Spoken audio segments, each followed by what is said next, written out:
자, 오늘 우리에게 주신 말씀은 에스라입니다. 구약 성경 에스라 9장 1절에서 6절까지 제가 봉독하겠습니다.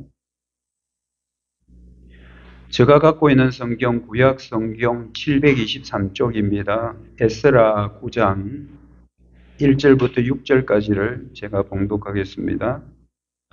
하나님 말씀 들으십시오.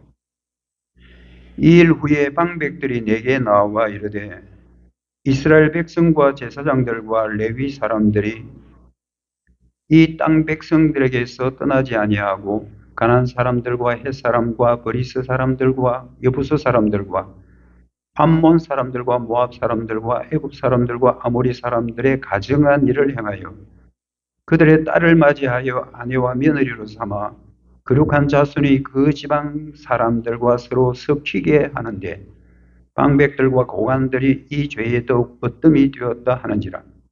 내가 이 일을 듣고 속옷과 겉옷을 찢고 머리털과 수염을 뜯으며 기가 막혀 앉으니 이에 이스라엘 하나님의 말씀으로 말미암아 떠는 자가 사로잡혔던 이 사람들의 죄 때문에 다 내게로 모여오더라.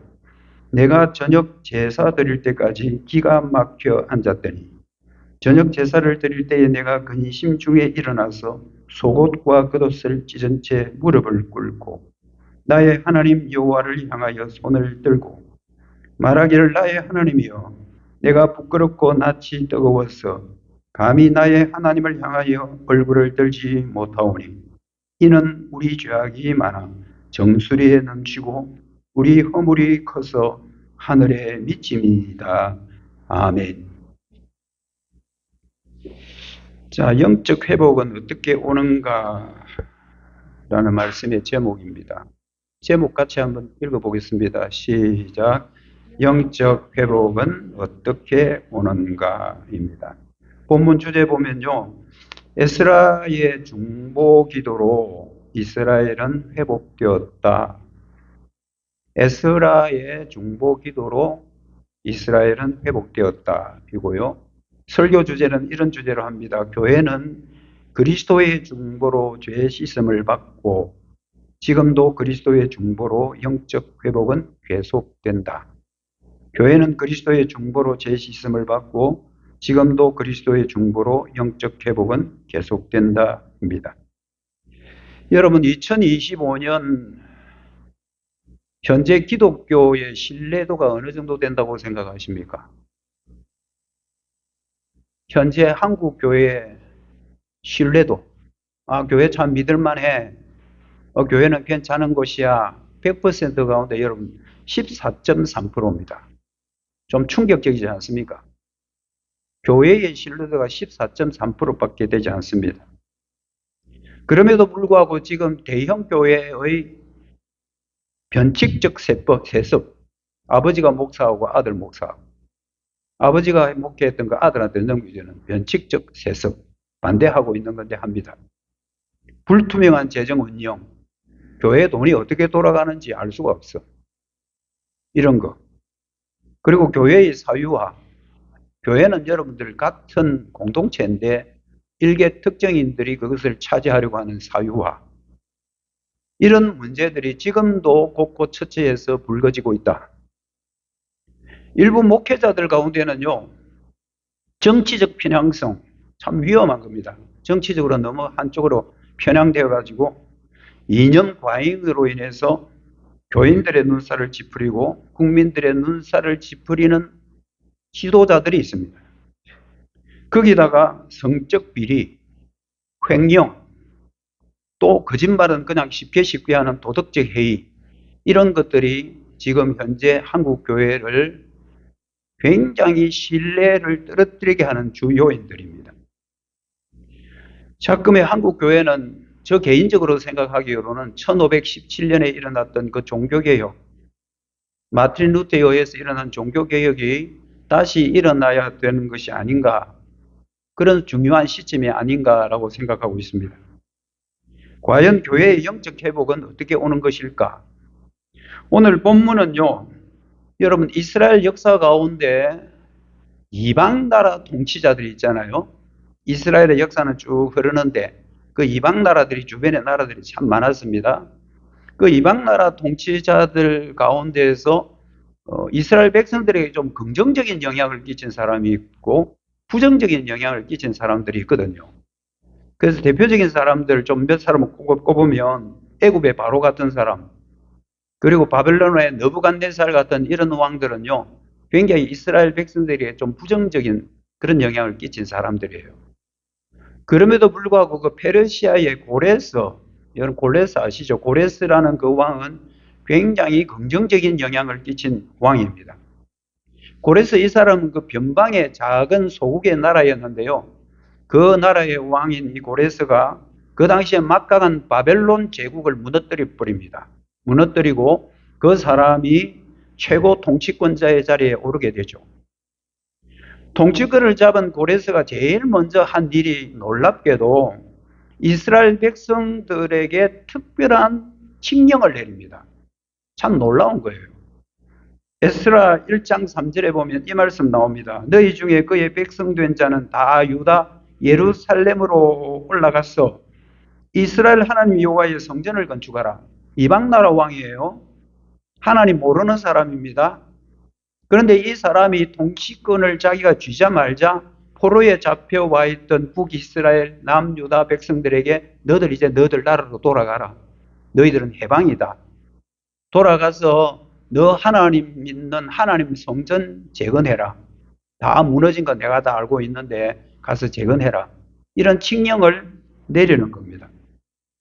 물론 이 모든 일은 이사야 선지자를 통해서 예고된 사건이에요. 이사야 여러분 45장 1절에서 4절 여러분 성경 집에 가서 한번 읽어보시면요. 그 고레스라는 사람을 통해서 하나님께서 70년 동안 포로에 잡혀 있었던 하나님의 백성들을 본국으로 이제 귀환시킬 거다. 이사야 선지자가 예언한 것이 그대로 성취된 것 보면 이런 모든 것들은 하나님의 섭리입니다. 고레스라는 작은 나라 왕이 바벨론이라는 그 거대한 왕국을 무너뜨리고 왕이 됐고 왕 되고 나서 이스라엘 백성들에게 이런 호의를 베푸는 거니까 이것은 굉장히 긍정적인 이방 통치자가 되는 거죠. 이렇게 하여 바벨론 포로 70년 동안 있던 이스라엘 백성들은 1차, 2차, 3차 세 차례에 걸쳐서 이제 본국으로 돌아오게 돼요. 여러분 사진을 하나 잠깐 보실까요? 이스라엘 백성의 3차 포로 귀환 타임라인입니다.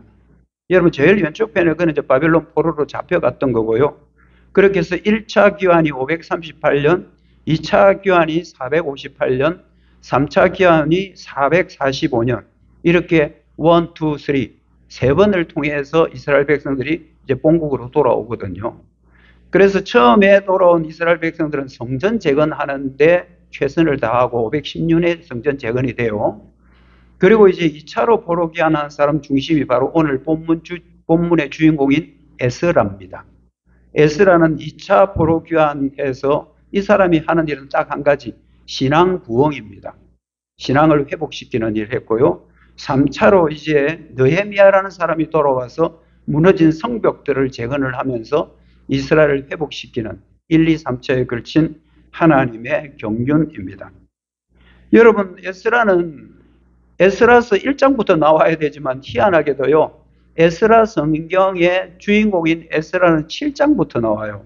여러분 7장 잠깐 보면 7장 6절에 보면 이 에스라가 바벨론에서 올라왔으니 어디로? 유다로 올라왔습니다.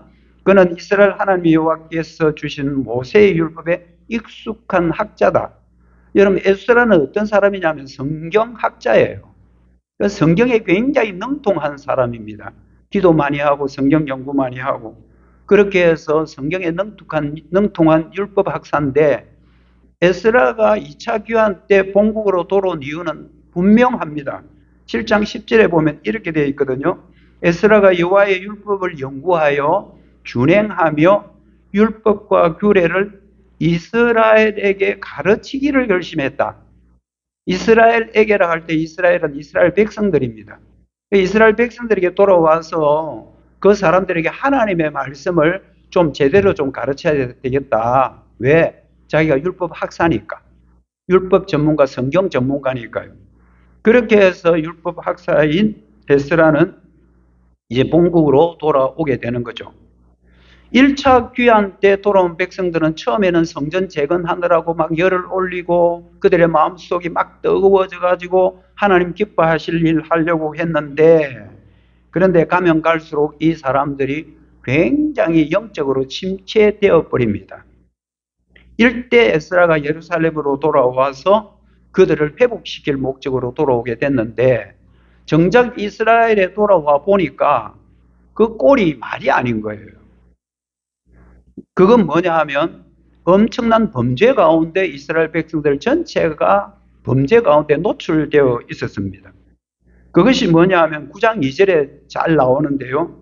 그들의 딸을 맞이하여 아내와 며느리로 삼아, 그들을 딸을 맞이하여 아내와 며느리로 삼아 거룩한 자손이 그 지방 사람들, 그 지방에 본래 있던 원주민들과 서로 섞이게 되었다. 그런데 문제는 방백들과 고관들도 그 죄의 어뜸이 되었다. 심각한 것은 지도자들이 앞장서서 그 죄를 조장했고요. 이스라엘 백성들은 이방 사람들과 결혼관계, 통혼이라고 그래요. 통혼. 서로 막 결혼을 하고 피를 섞는 그런 일이 지금 일어나고 있었습니다. 만약 백성들이 가나안 원진들과 섞이는 것도 문제였지만 그것을 막아야 될 지도자들이 먼저 앞장서서 이방인들과 섞이는 일을 했다. 에스라는 기가 막혔어요. 아침부터 저녁까지 멍하니 그냥 앉아 있었습니다. 자기 속옷과 겉옷을 막 찢고 머리털을 뽑고 그러면서 수염을 뽑으면서 방성대곡하고 있었습니다. 9장 3절 4절입니다. 내가 이 일을 듣고 속옷과 겉옷을 찢고 머리털과 수염을 뜯으며 기가 막혀, 오늘 성경의 본문 보면 기가 막혀 이 두 번이나 나와요. 참 기가 막혀 앉았습니다. 내가 저녁 제사 드릴 때까지 기가 막혀 앉았다. 이게 오늘 본문의 배경입니다. 이런 배경하에 오늘 여러분들 말씀 들으셔야 되는데, 우리는 이 본문을 통해서 하나님의 백성들, 오늘날 성도들이잖아요. 저와 여러분들이에요. 저와 여러분들인 하나님의 백성들이 왜 영적으로 침체할까? 영적으로 침체하는 원인은 뭘까? 이거 하나 하고, 그러면 어떻게 하면 영적으로 회복될 수 있을까? 이 두 가지 큰 주제를 가지고 말씀을 드리려고 합니다. 여러분, 영적 침체의 원인은 간단합니다. 하나님의 백성들이 세상 사람들과 섞이는 것. 하나님의 백성과 세상 사람들이 섞일 때 그때 영적 침체는 오는 겁니다. 성경 말씀에 보면 9장 2절 중반절에 거룩한 자손, 거룩한 씨입니다. 거룩한 씨, 거룩한 자손이 그 지방 사람들과 서로 섞이게 됐다. 여러분, 섞인다 이거는 1차적으로는 결혼관계 맞습니다. 통혼입니다. 통혼. 그래서 믿는 사람과 믿지 않는 사람들이 서로 결혼하는 겁니다. 이게 1차적인 문제예요. 그렇지만 이거는 단순한 결혼의 문제가 아니라 영혼까지 세상과 교인들이 서로 섞여버리는 거예요.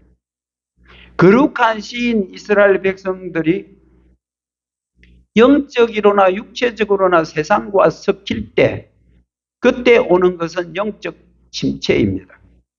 제가 어릴 때 교회에서 많이 들어왔던 말 중에 하나가 뭐냐면, 어릴 때 그냥 들은 이야기인데요. 불신결혼하지 마라. 불신결혼하지 마라. 그때 어릴 때는 무슨 의미인지 모르지만 그 이야기를 굉장히 자주 들었습니다. 여러분, 불신결혼하지 마라라는 이거는, 여러분, 결혼하는 사람이 불신, 안 믿고 결혼하는 사람이 어디 있습니까? 결혼할 때는 앞으로 이 남자, 이 여자 만나서 행복할 거야. 그런 믿음으로 가지고 그렇게 해서 결혼하잖아요. 근데 이 불신결혼이라는 말 자체가 좀 어폐가 있는 말이에요. 이 말은 뭐냐 하면, 믿는 사람이, 남자든 여자든 믿는 사람이 믿지 않는 사람과 결혼하지 마라, 이 뜻이에요. 그렇게 해서 그 당시에 불신결혼을 하게 되면 불신결혼했던 그 당사자도, 그리고 불신결혼을 하게 만들어두었던 부모님들도 교회에 건징을 받았습니다. 그런 때가 있었습니다. 제 어릴 때까지만 해도. 자기 자녀가 교회 다녀요. 근데 교회 안 다니는 다른 사람하고 결혼을 할 때 본인도 그렇지만 그렇게 결혼하게 만들어버린 부모도 교회의 책벌을 받았던 때가 있습니다. 여러분, 왜 하나님께서는 이스라엘 백성들에게 그 이방인들과 섞이는 것을 막으셨을까요? 하나님이 결혼하는 것 자체를 반대하셨을까요? 하나님이 왜 믿는 사람이 거룩한 씨앗이 믿지 않는 사람들과 섞이는 것에 대해서 그렇게 부정적으로 하지 말라고 말씀하셨을까요? 그것은 이유는 딱 하나입니다. 이방인과 결혼하게 되면 이방인이 갖고 있는 그 신을 섬기게 되기 때문에 그렇습니다. 우상숭배 때문입니다. 이걸 잘 보여주는 예가 여러분이 잘 아는 이스라엘의 세 번째 왕 솔로몬이지 않습니까? 열왕기상 11장 1절과 2절에 보면 솔로몬 왕이 바로의 딸 외에 자기 부인도 애굽의 여인이에요. 이방의 많은 여인을 사랑했더라. 여호와께서 일찍이 이 여러 백성에 대하여 말씀하시기를 너희는 그들과 서로 통혼하지 말며 그들도 너희와 서로 통혼하게 하지 말라. 그들이 반드시 너희의 마음을 돌려서 그들의 신들을 따르게 할 거야. 하나님께서 통혼을 반대한 이유는 분명하죠. 통혼하지 마라 해놓고 그 뒤에 경고가 뭡니까? 너희의 마음도 그들에게 빼앗겨서 그들이 섬기는 신을 섬기게 될 거야. 그러니까 통혼하지 말라고 하나님께서는 경고하셨던 것입니다. 그럼에도 불구하고 솔로몬은 그들을 사랑하였더라. 이방 여인들을 사랑하였더라. 여러분, 사랑하면 뭐해요? 결혼해야지. 솔로몬이 이방 여인을 사랑했으니까 결혼하게 됩니다. 결혼하지 말라고 했는데 한 거죠. 불순종이죠. 하나님께서 이방 결혼을 반대한 이유는 그들이 섬기는 신을 너도 따라하게 되니까 네 마음을 빼앗기게 되니까 이방인과 섞이지 말라고 경고하셨던 것입니다. 여러분, 거룩한 씨가 세상과 섞이면 거기에서 나오는 자식은 죄악입니다. 거룩한 하나님의 백성이 세상과 섞여서 관계를 가지고 태어나는 자식은 죄악이라는 이름을 가진 자식입니다. 여러분, 이뿐만이겠습니까? 그 앞시대에 보면 세상의 죄악들이 이렇게 확 퍼지게 된 원인이 있다라는 거예요.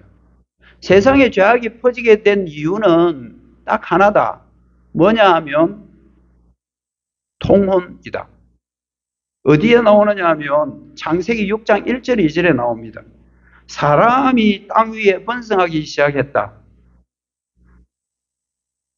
그들에게서 딸들이 나니 하나님의 아들들이 사람의 딸들의 아름다움을 보고 자기들이 좋아하는 모든 여자를 아내로 삼았다. 여러분, 여기에 하나님의 아들들과 사람의 딸들 이런 표현이 나와요. 하나님의 아들, 사람의 딸들. 여러분, 벌써 느낌 오지 않습니까? 하나님의 아들은 하나님의 언약 백성들이에요. 하나님의 거룩한 씨예요. 근데 사람의 딸들은 세상, 언약 밖에 있는 사람들의 딸들입니다.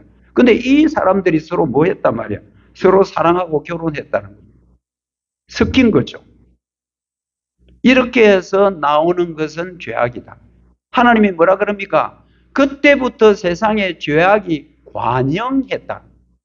관영했다는 말 뭐 간단한 말입니다. 퍼졌다 이거예요. 세상의 죄악들이 퍼진 원인은 하나님의 거룩한 씨, 세상의 씨가 섞이게 되면서 죄악은 태어난다 이 말입니다. 여러분, 솔로몬이 그랬지 않습니까? 하지 말라는 결혼을 결국 하게 됐죠. 사랑하니까 했죠. 그게 사랑인 줄 알고 했더니만 나중에 여러분 솔로몬이 어떤 꼴 되는지 열왕기상 11장 8절을 다시 한번 보십시오. 그가 또 그의 이방 여인들을 위하여 그와 같이 한지라 그들이 자기의 신들에게 분향하며 제사하였더라. 이게 뭔 말입니까? 이방 여인들하고 막 결혼을 했습니다. 결혼을 해니까 이방 여인의 그 왕비들이잖아요. 왕비들이 왕한테 이불 속에 들어가서 항상 하는 말이 뭐냐 하면 우리 신전 하나 만들어줘. 우리도 하나 만들어줘. 우리도 하나 만들어줘. 우리도 하나 만들어줘. 여러분, 솔로몬에 관계되는 영화 한번 보시면요. 참 특이한 장면이 예루살렘 성전이 예루살렘 중심에 딱 있는데 그 예루살렘 변방에 별하별 많은 신전들이 만들어집니다. 그런데 자기 부인이 오늘 자기 신한테 경배하러 가야 된대. 그러면 뭐라 그러면 혼자만 가겠습니까? 여봉, 당신도 같이 가야지. 그래가 솔로몬이 따라가서 그 이방 신전에 가서 경배를 했더라. 그 말이 여러분 열왕기상 11장 8절에 있는 거 아닙니까? 그들이 자기 신들에게 분향하며 제사할 때 솔로몬도 따라가서 했더라. 거룩한 씨가 세상과 섞이게 되면서 이런 죄악을 낳게 되는 것입니다. 여러분 요즘 유행하는 자동차가 크루즈 기능이 있는 차예요. 제 차에는 그런 거 없습니다. 크루즈 기능기는 아시죠? 사람이 얼마나 편하려면 핸들도 잡기 싫대. 브레이크도 안 해. 자율주행 해놓고 가만히 있으면 제 속도로 가는 거야. 그런데 여러분들 요즘 고속도로 가보면 그 표지판에 그려놨더라고요. 크루즈 너무 신뢰하지 마라. 사고 난다. 조심해라. 크루즈 기능은 여러분들 자율주행 자동차입니다. 그런데 여러분 거기에 GPS가 있잖아요. 내비게이션. 한번 가정을 해보자 이 말이에요. 여러분 우리의 인생에 GPS가 있다. 근데 두 개야. 하나는 GPS가 어디에 목적지를 찍어 놓느냐면 천국을 찍어 놨어. 하나 GPS는 뭘 찍어 놨어? 세상의 성공과 쾌락을 목적으로 찍어 놨어. 이 두 개의 GPS가 여러분 자동차 안에 탑재되어 있다고 생각합시다. 어떻게 되겠습니까? 차가 출발하자마자 핸들이 막 끊임없이 왔다 갔다 할 겁니다. 왜? 한쪽 GPS는 천국으로 인도하려고 그럴 거고 한쪽 GPS는 세상의 성공과 쾌락으로 가려고 할 거고 그러니까 핸들이 막 바다다다다다다닥 막 떨리지 않겠습니까? 그렇게 되면 결국 엔진은 과열될 거고 자동차가 멈춰버리든지 아니면 더 센 주파수에 따라가 버리든지 그렇게 되겠죠. 여러분 우리 안에 두 개의 GPS가 있다고 그렇게 한다면 어떻게 되겠습니까? 천국은 가야 돼. 그런데 세상 쾌락은 또 너무 좋아. 언약 백성이 이방인과 섞이게 되면 우상을 섬기게 될 것이고 결국 거룩한 씨앗인 하나님의 백성들은 영적으로 침체할 수밖에 없죠. 여러분들이 지금 신앙생활을 하는데 이제 2026년 맞이해서 뭔가 새로운 마음으로 막 출발하려고 하는데 여러분 예배 드리기도 싫고 설교 듣기도 싫고 그래서 영적으로 여러분이 딱 지금 다운되어 있다고 생각해 보십시오. 그 원인이 여러분들 뭘까요? 영적 침체는 결국 가정한 일을 만들어냅니다. 1절 보십시다. 이 일 후에 방백들이 내게 나와 이르되 이스라엘 백성과 제사장들과 레위 사람들이 이 땅 백성들에게 떠나지 아니하고 가나안 사람 쭉 이름을 생략했습니다. 아모리 사람들의 가정한 일을 행하며 영적 침체가 따라오는 게 가정한 일이에요. 여러분 가정한 일이라는 것은 성경에서 뭘 가정한 일이라고 할까요? 하나님의 율법을 절대적 기준으로 삼지 않고 하나님의 말씀을 절대적 기준으로 삼지 않고 내 인간에 솟아나는 내 이성적인 경험 그리고 내 이성적인 판단에 따라가는 것 그렇게 해서 하는 모든 행위는 가정한 일이 됩니다. 이런 거룩한 씨앗들이 영적 침체에 빠지게 되면 가정한 일을 하게 되죠. 하나님의 말씀이 위주가 아니고 자기의 이성적인 판단, 자기들의 경험 이것으로 따라가게 되니 영적 침체는 더 가속화될 수밖에 없죠. 자, 이런 영적 침체에서 회복되는 길은 없을까? 우리는 에스라를 통해서 그 방법을 찾아야 합니다. 에스라는 백성들이 이방인과 통혼을 일삼고 있다는 소식을 듣고 충격에 빠져 있다고 했습니다. 하도 기가 막혀서 속옷과 겉옷을 찢고 머리털과 수염을 깎은 채 자리에 멍 때리고 멍하니 앉았습니다. 이건 아무런 대책도 없는 그래서 너무 기가 막혀 앉아 있습니다. 3절 보십시오. 내가 이 일을 듣고 속옷과 겉옷을 찢고 머리털과 수염을 뜯으며 기가 막혀 앉았다. 여러분 기 아시죠? 기. 야, 니 요즘 기 떨어졌다 이런 말 하잖아요. 기.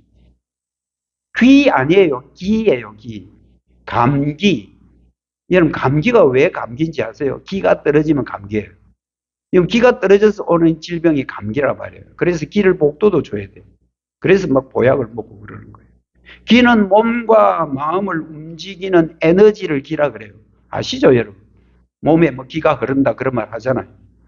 기가 막혔다는 것은 그 기가 순조롭게 흐르지 못하고 그 기운이 막혀버리는 거예요. 성경 참 표현 좋습니다. 기가 막혀버린. 순조롭게 흘러야 되는 모든 에너지와 기운들이 어떤 충격이나 상황으로 인해서 막혀버린 상태. 기가 막힌 거죠. 일어나서는 안 될 일이 일어날 때 참 기가 막힌다. 기가 막힌다. 그래서 모든 기능들이 툭 떨어져 가지고 멍하니 그냥 아침부터 저녁 시간까지 앉아 있는 거예요. 에스라는 기가 막혀 비통한 마음과 극도의 슬픔에 빠져서 저녁 제사 때까지 멍하니 앉아 있었으니 그 고통의 시간은 제법 길어 보입니다. 여러분, 이스라엘의 영적 회복은 오지 않은 걸까요? 아니면 올까요? 온다면 어떻게 회복은 올까? 일단 에스라를 통해서 우리는 그 답을 찾으셔야 됩니다. 영적 회복은요, 말씀을 떠는 자들이 모여들면서 서서히 발동이 걸리기 시작합니다. 영적 회복은 말씀 앞에 떠는 자들입니다. 여러분 4절을 한번 보십시오. 에스라가 멍하니 앉아있을 때 에스라를 제일 먼저 찾아온 무리가 있습니다. 그 무리들은 어떤 무리냐면요, 하나님의 말씀 앞에 떠는 자입니다. 이스라엘의 하나님 말씀으로 말미암아 떠는 자가 사로잡혔던 이 사람들의 죄 때문에 다 내게로 모여들었더라. 굉장히 희망적이죠. 이스라엘의 죄악으로 말미암아 참 기가 막혀 아침부터 저녁까지 앉아있는 에스라. 여러분 얼마나 외롭고 쓸쓸했겠습니까? 그런데도 그 가운데 하나님의 말씀이라면 말씀 앞에 벌벌 떠는 사람들이 있었고 이 사람들이 에스라를 찾아옵니다. 이것으로 인해서 서서히 영적 회복은 발동이 걸리기 시작한다는 말이에요. 여러분 말씀 앞에 떠는 자들은 성경 구석구석에 나와 있지만 특히 이사야 시대의 말씀 앞에 떠는 자, 이사야 66장 2절입니다. 이사야의 그 결론 부분에 해당되는데요. 물은 마음이 가난하고 심령이 통회하며, 여러분 이게 마태복음에 나와 있는 심령이 가난한 자입니다. 마음이 가난하고 심령이 통회하며 내 말을 듣고 떠는 자, 그 사람은 내가 돌보려니와. 여러분 하나님의 말씀 앞에 떠는 겁니다. 하나님의 말씀 앞에 뜬다는 것은 하나님의 얼굴 앞에 뜨는 모습입니다. 이것은 그 당시 이사야 배경으로 볼 때 형식적인 제사, 가짜 예배죠. 성전 예배에 치중하던 일단의 무리들과는 대척점에 서 있는 사람들입니다. 형식적인 예배에 빠져 있지만 그럼에도 불구하고 하나님의 말씀 앞에 벌벌 떠는 무리들이 있었으니 이 사람들이 바로 남은 자입니다. 우리 오늘 김용주 장로님 기도할 때도 남은 자라는 표현이 나왔는데요. 남은 자입니다. 여러분 주님의 말씀 앞에 떠는 자들, 지금 저와 여러분이 하나님의 말씀 앞에 있습니다. 저는 설교를 하지만 저도 말씀 앞에 있고요. 여러분도 말씀 앞에 있는 자들입니다. 좀 떨립니까?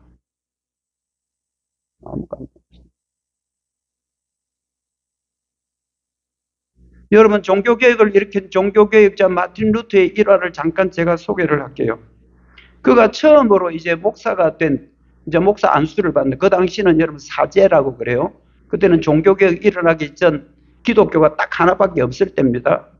그때 루터가 처음으로 사제로 서품을 받고요. 첫 목회자가 돼가지고 이제 처음으로 예배를 집전합니다. 요즘 같으면 성찬인데요. 목사가 안수받고 처음 성찬 인도할 때 얼마나 떨리는지 아십니까? 여러분들은 경험을 안 해봐서 잘 모르겠지만 저도 목사 처음으로 안수받고 처음으로 성찬을 이렇게 주도하는데요. 엄청 떨리더라고요. 그래가지고 지금 마틴 루터도 처음으로 사제로 서품을 받고 처음으로 미사를 집전하는데 그 집전하는 문구 중에 이런 문구가 있습니다. 지극히 자유로우신 아버지여, 우리가 당신께 기도하나이다. 지극히 자유로우신 하나님, 이 여기에 모이는 모든 사람들이 지극히 자비로우신 하나님께 기도합니다라는 이 문구를 읽어야 되는데 이 문구를 읽다가 중단돼 버린 거예요. 너무 두렵더라는 거예요. 그 문구를 읽는데 자비로우신 하나님 하는데 그냥 그때부터 결국 벌벌 떨면서 낭독을 멈춰버렸다. 나중에 그때의 심정을 마틴 루터는 이렇게 표현하는데요. 한번 들어보십시오. 제가 읽어드릴게요. 내가 누구간데 감히 살아계신 하나님께 말을 건단 말인가? 나는 먼지요 티끌에 불과하며 죄로 가득 찬 존재인데 어찌 지극히 높으시고 거룩하신 하나님 앞에 서서 그분께 말을 할 수 있단 말인가? 그분의 위엄 앞에 나는 기절할 것만 같았다. 이게 여러분들 말씀 앞에 하나님의 임재 앞에 떠는 자의 모습이 아니겠습니까? 이건 단순한 심리적인 불안일까요? 인간이, 죄인인 인간이 거룩하신 하나님의 임재와 그 얼굴 앞에 섰을 때 거룩한 두려움에 떨 수밖에 없습니다. 여러분, 저와 여러분이 지금 예배하고 있지만 여러분 어떤 마음으로 예배 오셨는지 모르지만 우리가 하나님 임재 앞에 예배드리고 있을 때 우리의 심령은 그냥 어떤 불안과 두려움이 아니라 하나님의 임재 앞에의 거룩한 떨림, 이것이 바로 있어야 된다는 말입니다. 루터는 그때부터 이 두려움을 극복하기 위해서 본격적으로 성경을 연구하기 시작합니다.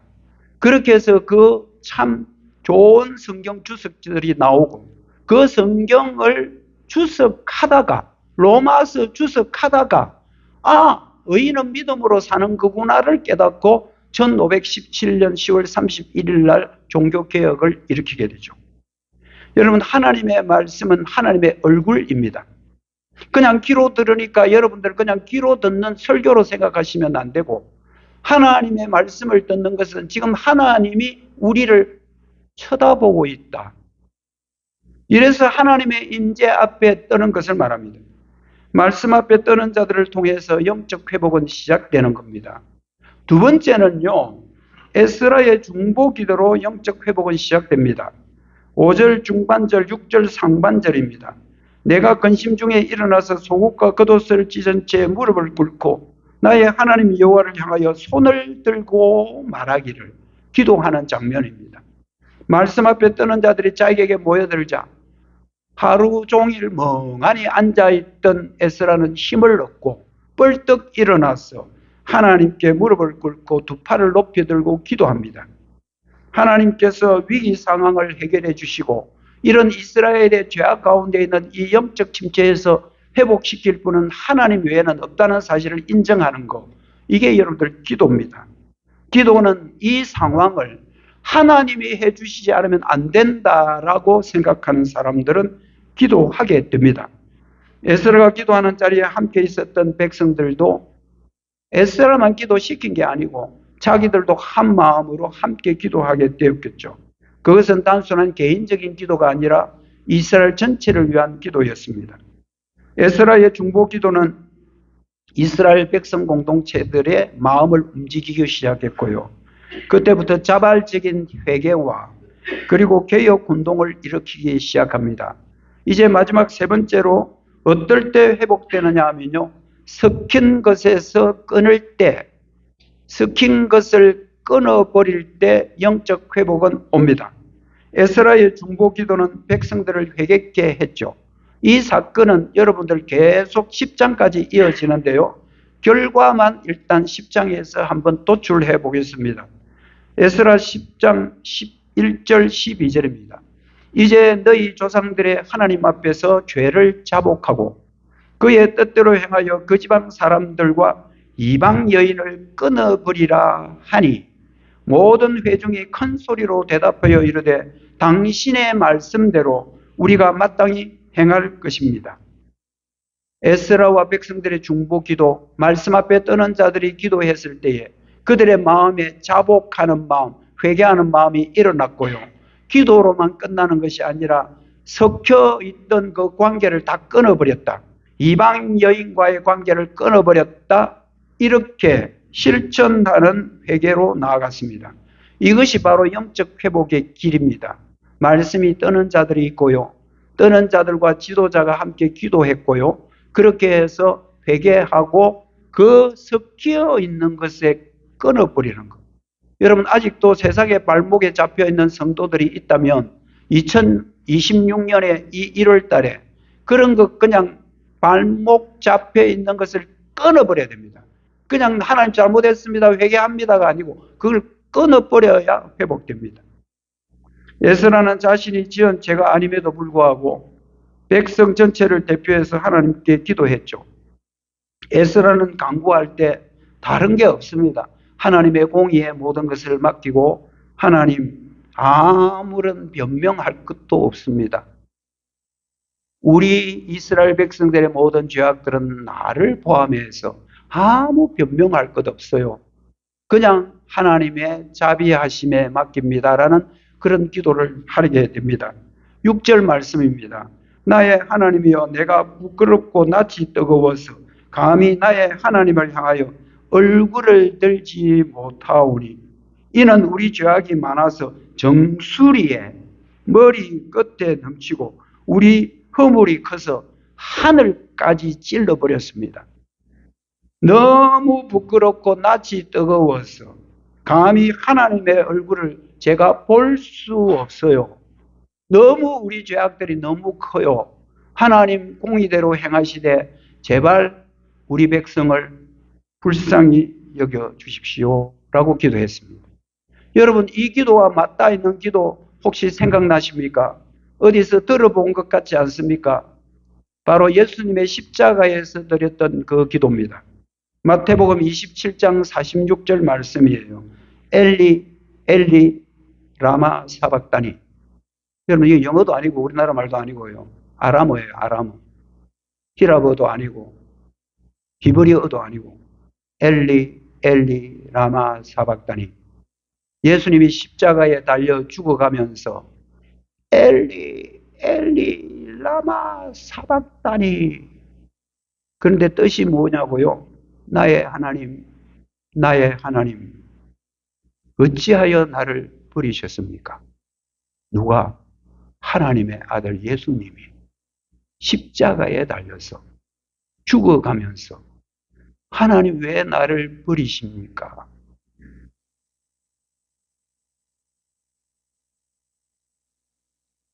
에스라는 하나님 앞에서 얼굴들 못 들었습니다. 그런데 예수님은 십자가에 달렸을 때요, 하나님이 아예 얼굴을 돌려버렸습니다. 하나님이 자기 아들을 버리셨단 말이에요. 에스라는 자기 잘못이 하나도 없습니다. 그럼에도 불구하고 그들을 회복시키기 위해서 중보기도했습니다. 예수님은 무슨 죄가 있던가요? 예수님도 아무런 죄가 없는 분이에요. 그런데도 예수님이 우리의 죄를 전부 다 끌어안고 십자가에 달려 죽을 때 정말 하나님의 철저한 버림을 받고 하나님조차 자기 아들 되신 예수 그리스도를 외면할 정도로 저와 여러분의 죄악들은 너무너무 컸다는 말입니다. 에스라의 중보기도는 예수 그리스도의 중보 사역의 그림자입니다. 예수님은 자신이 지은 죄가 하나도 없음에도 불구하고 저와 여러분의 죄를 다 짊어진 채 아무런 변명도 없이 골고다 언덕에 그대로 끌려가셨습니다. 예수님은 십자가에 달릴 때 오직 하나님의 공의와 사랑만이 이루어지도록 정말 도수장으로 도살장으로 끌려가는 어린 양처럼 모든 짐승들은 도살장 가까이 가면 막 꽥꽥꽥꽥 하고 죽을 줄 안대요. 도살장으로 끌려가는 어린 양 대신 예수님은 아무런 변명도 없이 저와 여러분의 죄악을 전부 다 품고 십자가에 달려서 엘리 엘리 라마 사박단이라고 하셨다뇨. 여러분 이게 웬 큰 사랑이며 은혜입니까? 에스라는 백성들의 죄로 말미암아 하나님 앞에 감히 얼굴도 들지 못했다고 했지만 예수님은 하나님의 아예 고개를 돌려버릴 정도로 외면하셨다는 말 아니겠습니까? 우리는 어린 양 대신 예수 그리스도의 그 중보 사역으로 말미암아 저와 여러분이 하나님의 자녀가 되었다는 것, 이건 기적적인 일입니다. 예수 그리스도의 중보로 말미암아 우리가 이제 하나님의 의가 되었다는 것, 이건 너무 놀라운 하나님의 은혜 아닙니까? 디모데전서 2장 5절입니다. 하나님은 한 분이시요 하나님과 사람 사이, 이 사람은 죄인입니다. 하나님과 죄인 사이에 중보자도 딱 한 분밖에 없다. 곧 사람이신 그리스도 예수라. 할렐루야. 그리스도 예수 그분만이 저와 여러분의 죄악을 씻고 거룩하신 하나님 앞에 달이 나와줄 분은 그리스도밖에 없다.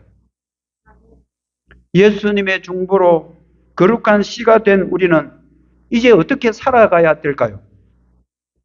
바울은 이렇게 말합니다. 고린도후서 6장 14절 16절입니다.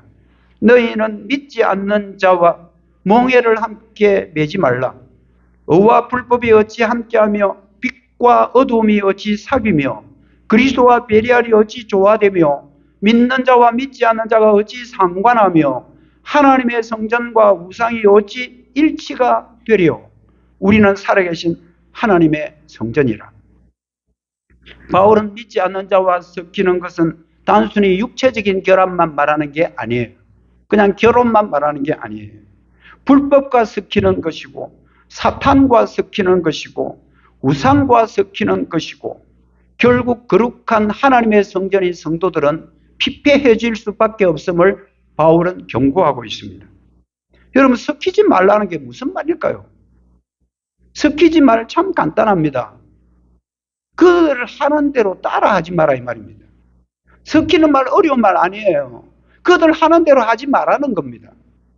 우리가 세상 사람들이 하는 대로 하면 그것이 섞이는 겁니다. 세상 사람들이 속여가면서 돈 버는 거 우리 그리스도 따라하면 될까요?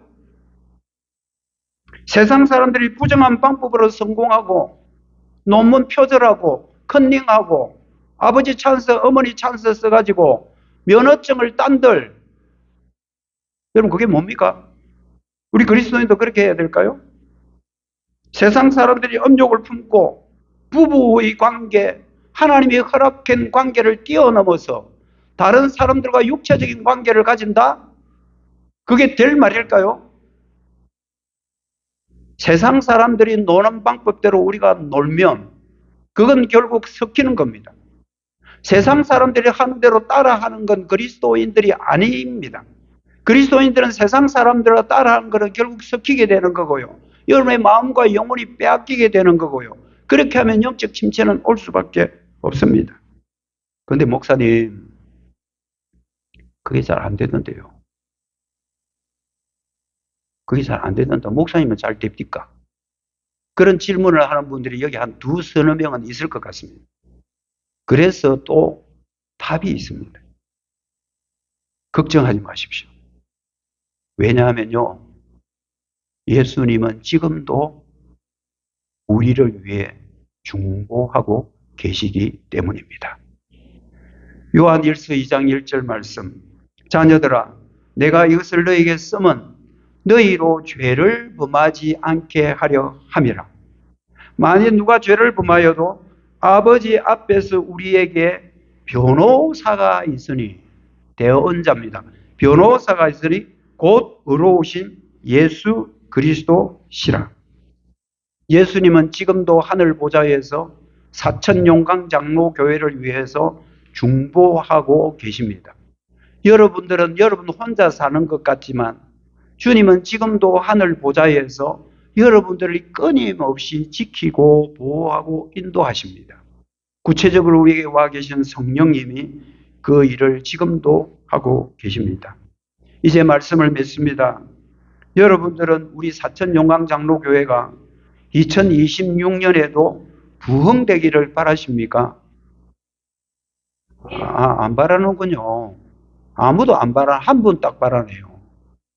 2026년 사천용강장로교회가 부흥되기를 바라십니까? 여러분, 부흥이요, 숫자 많이 늘어나고 재정 늘어나고 하는 게 부흥이 아니에요. 리바이벌입니다. 어디로 돌아가는 거예요? 하나님의 말씀으로 돌아가는 겁니다. 여러분, 말씀 앞에 떠는 자들 되십시오. 그리고 세상 사람들이 하는 대로 따라하지 말고 섞이지 마십시오. 그러나 여러분들 본질적으로 의지해야 될 게 하나가 있습니다. 지금도 예수님이 우리를 위해, 나를 위해 중보하고 계신다. 이걸 여러분들이 굳건히 붙드셔야 됩니다. 그리스도의 중보를 의지할 때 우리 안에는 영적 회복이 일어날 것이고, 저와 여러분의 영적 회복이 곧 교회의 부흥과 직결될 것입니다. 2026년에 우리 사천 용강 장로교회 모든 성도 여러분들이요, 예수 그리스도의 중보를 의지하고 담대히 살아가는 한 해가 되기를 주님의 이름으로 축복합니다. 기도하겠습니다.